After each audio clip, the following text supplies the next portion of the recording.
एक गांव में कुसुम अपने 3 बेटे मोहन, महेश और मदन के साथ रहती थी। मोहन, महेश और मदन तीनों की अपनी अपनी गर्लफ्रेंड थी, जिनका नाम था मोहिनी, मीरा और मीशा।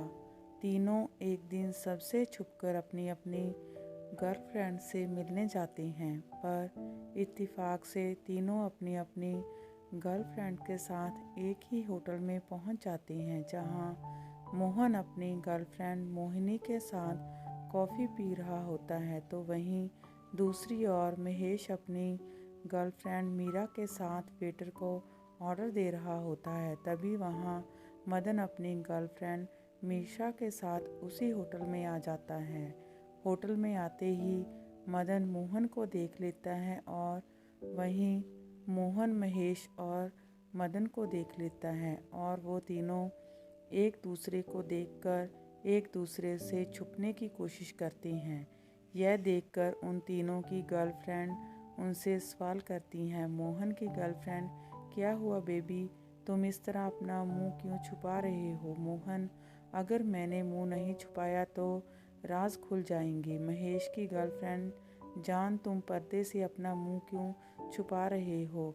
महेश, पर्दे में ही रहने दो, पर्दा ना उठाओ, पर्दा जो उठ गया तो भेद खुल जाएगा। महेश की गर्लफ्रेंड, कैसी बातें कर रहे हो, आखिर क्या हुआ है? मदन की गर्लफ्रेंड, अरे सोना, तुम टेबल के नीचे क्या कर रहे हो? चलो बाहर निकलो, किससे छुपने की कोशिश कर रहे हो? मदन, अरे यमराज से बचने की कोशिश कर रहा है तुम्हारा सोना। मदन की गर्लफ्रेंड, यमराज यहाँ है? यमराज मुझे तो नहीं दिख रहे हैं।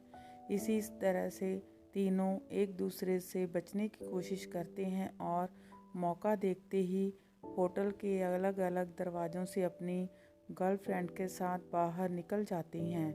लेकिन बाहर आते ही तीनों एक दूसरे के सामने आ जाते हैं। तभी मोहिनी बहुत ज़्यादा खुशी से बोलती है, मोहिनी, अरे तुम दोनों, आई एम सो हैप्पी, तुम कितने दिनों बाद मिल रहे हो। मोहिनी सभी को परिचय कराती है, हम तीनों बचपन की दोस्त हैं और ये मेरा बॉयफ्रेंड है। मोहन, तुम तीनों फ्रेंड्स हो? मोहिनी, हाँ, क्यों, आप दोनों भी एक दूसरे को जानते हो क्या? मोहन, हाँ, बहुत अच्छे से जानते हैं। मोहिनी, आप तीनों भी फ्रेंड्स हो क्या? मोहन, हम तीनों एक दूसरे के बहुत अच्छे से जानते हैं क्योंकि हम तीनों भाई हैं। ये सुनकर मीरा, मीशा और मोहिनी तीनों ही चौंक जाते हैं और वहाँ से जाने लगती हैं। लेकिन तभी कुसुम उन सभी को देख लेती है और वो उनके बारे में सारी जानकारी निकालती है।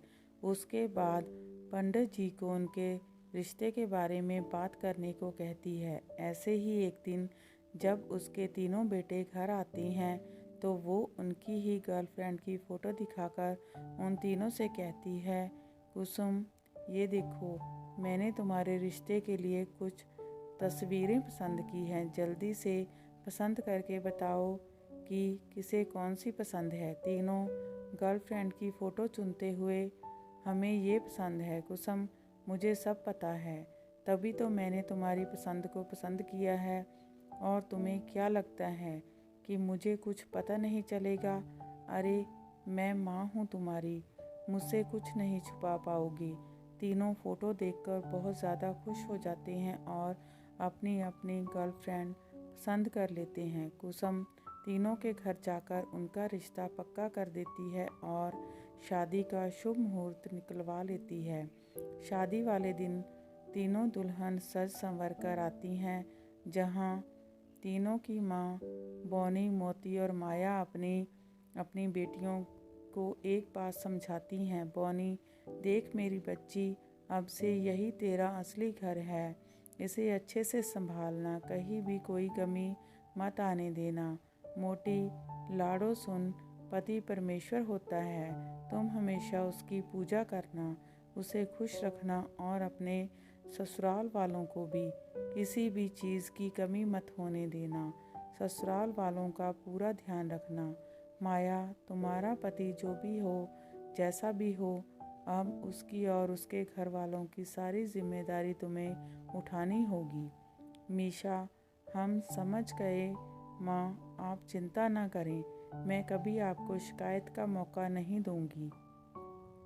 मीरा, मैं भी अपने ससुराल में सभी का अच्छे से ख्याल रखूंगी। आप निश्चिंत रहो माँ, मैं सब अच्छे से संभाल लूँगी।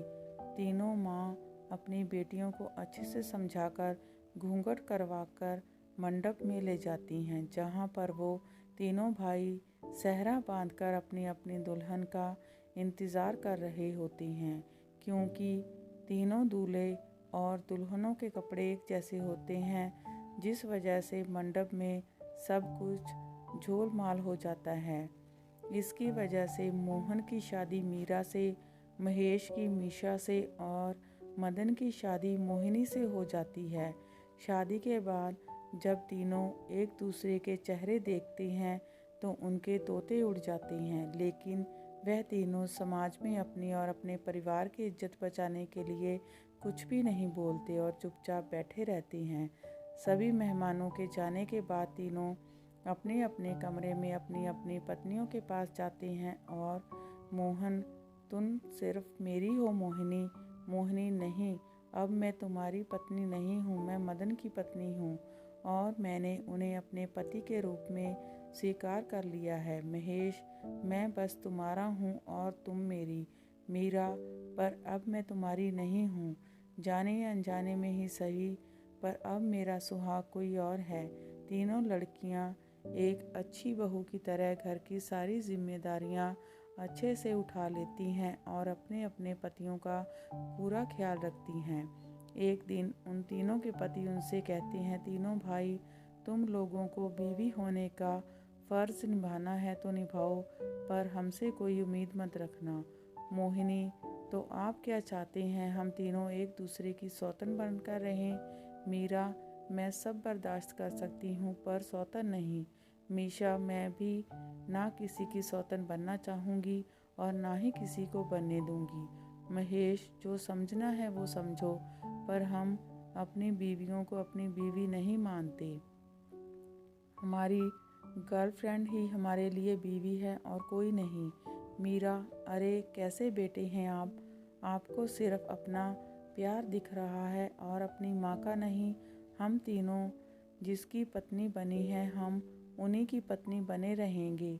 हम कभी भी एक दूसरे की सौतन नहीं बनेंगे। इस तरह वह तीनों एक दूसरे की सौतन बनने से मना कर देती हैं, लेकिन समय के साथ साथ तीनों अपने अपने पतियों को अपना लेती हैं। वो तीनों भाई अपनी अपनी बीवियों को नहीं अपना पाते, जिसकी वजह से उन्हें बहुत ज़्यादा दिक्कत होती है। कुछ समय यूं ही बीत जाता है, पर तीनों भाई एक दूसरे से दूर रहना शुरू कर देते हैं। मोहन, दूर रह, मुझसे अपनी शक्ल मत दिखाना। मदन, अगर अपनी गर्लफ्रेंड अब मेरी बीवी है तो ये मत भूलियो कि मेरी गर्लफ्रेंड भी महेश भैया की बीवी है। हम तीनों एक ही दर्द से गुजर रहे हैं। तीनों भाइयों के बीच में नफरत की दीवार खड़ी होने लगती है। अपने बच्चों को इस तरह नाखुश देखकर कुसुम को अपनी गलती का एहसास होता है और वह उन तीनों से माफ़ी मांगते हुए कहती है, कुसुम बेटा, अपनी माँ को माफ़ कर दो। अगर उस दिन मैंने थोड़ा ध्यान दिया होता तो आज ये दिन ना देखना पड़ता। मेरे हाथों से 6 जिंदगियां बर्बाद ना होती, पर मुझे खुशी इस बात की है कि मेरी बहू ने मेरी बेटी बनकर इस घर की इज्जत को संभाल लिया, और दुख इस बात का है कि मेरे बेटे अपने होकर भी पराये बन गए, भाई होकर एक दूसरे के दुश्मन बन गए हैं। अरे, जब शादी हो ही गई है तो इसे अपनाने में ही भलाई है, लड़ाई में क्या रखा है। अपने ही होकर अपनों से लड़ोगे? मोहिनी, माँ जी सही कह रही हैं, लड़ाई में कुछ नहीं रखा। अपनी माँ की बात सुनकर उन तीनों लड़कों को अपनी गलती का एहसास हो जाता है और वह उनसे माफ़ी मांगते हैं, साथ ही अपनी अपनी पत्नियों को दिल से स्वीकार करते हैं। कुछ समय बाद वो तीनों अपनी पत्नी के साथ हनीमून के लिए गोवा जाते हैं और अपनी अपनी ज़िंदगी में खुशी से रहने लगती हैं।